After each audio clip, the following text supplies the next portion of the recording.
What is up, everybody? Welcome back to another episode of League of Lit reviewing Jules and Monty because it's been 10 years since Jules and Monty have come out. Here at League of Lit, we discuss books, adaptations, and anything else we wish to talk about and tie it to lit because we can.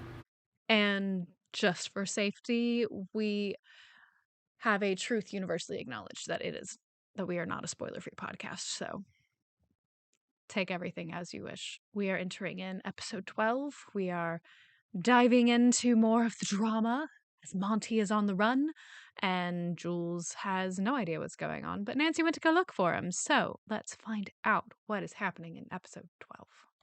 Now, episode 12, we're finally getting to see Monty after the debacle that happened at the Kappa Mutagama party.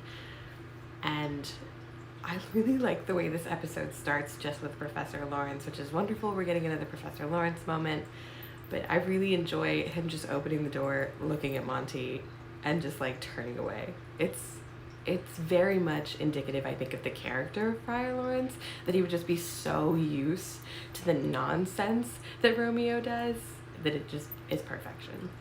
So I think with the way that this first minute of the episode, because this is one of the shorter episodes, but this is when Romeo is seeking asylum from the friar because he is on the run after slaying Tybalt.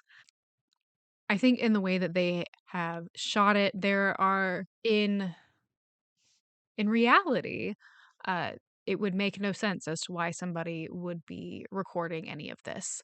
Um, but for the sake of a fictional world, fictional story, we're able to suspend the belief that someone would actually do this, or wouldn't actually do it.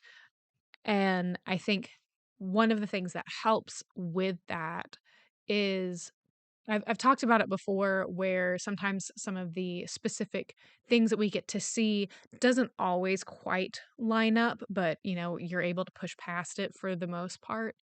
In this sense, we're getting more of the off-camera, like you don't see Monty until almost a minute in. We get to see Professor Lawrence a couple of times, and when they start really having a conversation about what's going on, about how, oh, this is what the dean is doing, this is how police are involved and all that stuff. Um, most of that's already like most of that is already being discussed off screen, where we're not seeing anybody. It's just it looks like the camera has been set down for the sake of being set down because, you know, why would he continue to carry it? And so I think that is some of the smart planning on the production side and direction that we have with the way that this has been crafted together. Now, clearly, we're having the moment here of banishment. Monty is being banished or expelled from the University of Verona, and I do really appreciate that Monty's reaction is expulsion, be merciful, say death.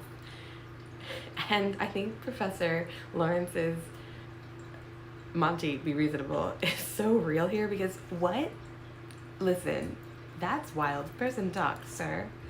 It's really just, I think, a great moment of the modernization of the Shakespearean language of like, what are you talking about? That's why are you being really dramatic right now? So I think it's kind of funny how, it's like we're getting this whole speech of, it's like there is no world without Verona walls. Yes, this is the University of Verona.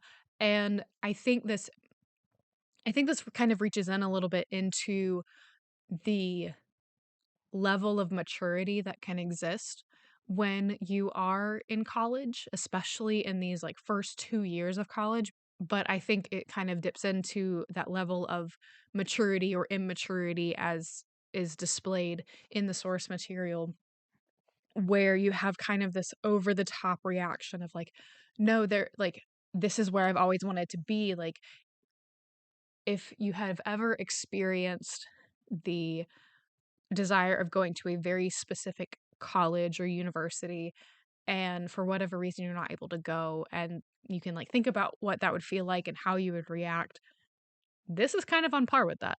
I think in the source material, when Romeo is talking about how there is no world outside of the Verona walls, he's more so referring to the fact that there is no life without Juliet.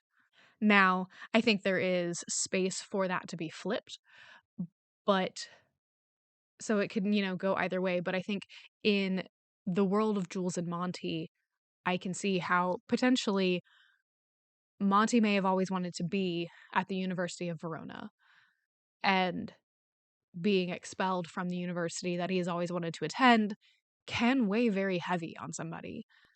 And we're kind of getting to see a little bit of that. Like, we don't even know if Monty has even thought about Jules in in what how this might affect her in all of this.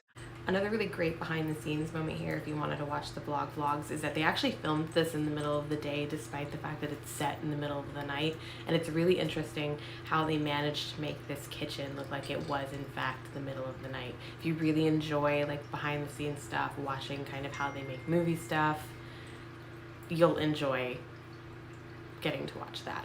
So this whole conversation between Monty and the professor, it gives us an idea as to what we can expect from Monty's side as to what is going to be happening with him, um, because we're only going to get to see so much. And I'm sure there is a level of that where you can only imagine how school administration would feel if you were to continue to do what is for a class project even when you are no longer a student, because from what the professor is saying, it sounds like there is no other option. Expulsion is imminent, but whether or not you have any further charges pressed upon you, whether you get arrested, that is up for grabs simply because there is video evidence of what Monty is saying. So his side of the story is true regardless of what Ty has said about what had happened. Here, going over it with Professor Lawrence, we get kind of a more clear retelling of exactly what happened. Monty had gone to the bathroom. He comes out. Ben's talking about how they spiked Mark's drink. He's got it on camera. And that's when he punched Ty and apparently crushed his nose so bad that he's going to have reconstructive surgery. But all of that does kind of change the game in the fact that Monty isn't the only one who's going to be in trouble. Because, yes, Monty may have started the fight, but the instigation was the drugging of Mark. I love the line that madmen had no ears. Monty is so focused on not getting expelled that he just doesn't understand that no matter how good the footage is, no matter what he gets, in the end, it really isn't going to mean a lot to the school because it's still this incident, it's still a big deal, and he's still going to be expelled. And Professor Lawrence just kind of trying to put that to him as gently but as firmly as possible. And I think that's such a great line to do that with. So this episode ends with Nancy finding Monty and giving him a very deserved punch to the face. Because as whether it has been fully established, I mean, like, we obviously as an audience have our own opinions that can be pulled from any from all the evidence that has been presented to us, but there has been no very clear and defined Nancy and Ty are officially dating kind of deal. Uh, it's very clear that something is happening between the two of them. So, rightfully so, she feels the need to defend her man's honor. You get to see this fine line that Nancy is walking along where, yes, she cares greatly for Ty, but at the same time, she is able to talk Monty through, hey, I can see that, like, you're also not doing so great, but she's fine. I promise she's fine. You should go see her. Um, you know, it's clear that they both need each other right now, and so he needs to be there. Monty leaves Professor Lawrence's house, immediately runs into Nancy, and this is such a great moment because they're having this conversation. She's so excited that she's found him. He's worried about Jules, and Nancy's like, "That's great. We're gonna have a conversation, but first I gotta punch you in the face." And I just love it. Have your moment, girl. This, I think, is just another example of Nancy being like the best friend you could ever have. Just give her all the awards. Going out when she's worried about Ty to find Monty for Jules, and then sitting there as Monty's like, "I don't think I can see her.